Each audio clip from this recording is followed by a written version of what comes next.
Hello grade 9. In this session, we will continue the lesson about defining and non-defining clauses, what they are, the differences between them, and how to use them. Please open your books on page 236 and follow. A non-defining relative clause gives extra information about a noun or pronoun in the main clause or about the whole clause, but it doesn't define or classify. The main clause still makes sense without it. For example, Napoleon Bonaparte was France's greatest military leader.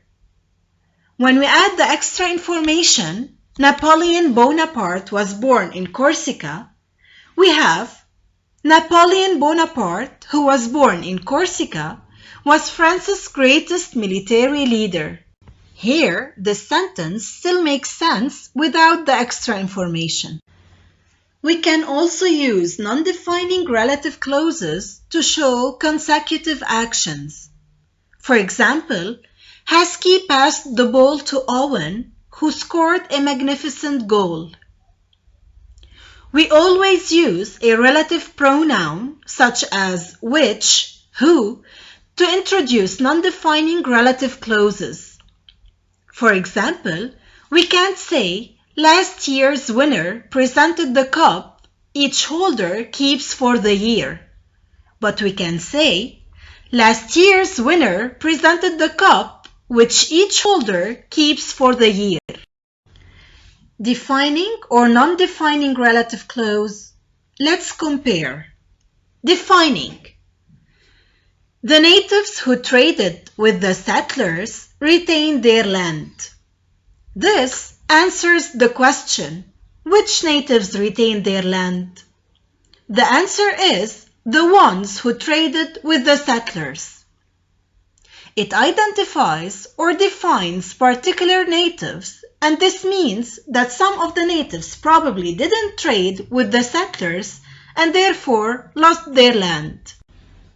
Non-defining.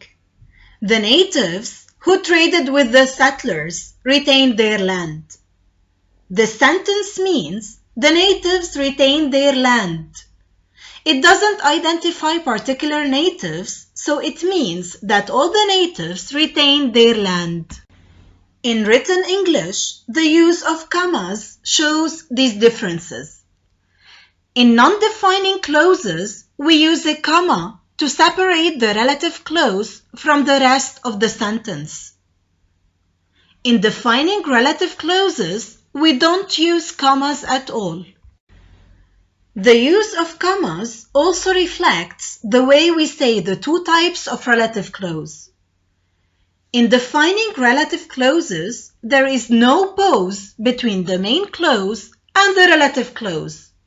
For example, we asked for the lovely double room which had a sea view.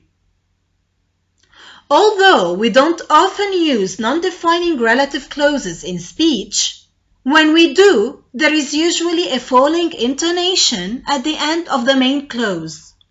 For example, we asked for the lovely double room which had a sea view. Assignment. Solve exercises 1, 2, and 3 on page 238. This homework is due Monday, May 18th. Thank you and have a good day.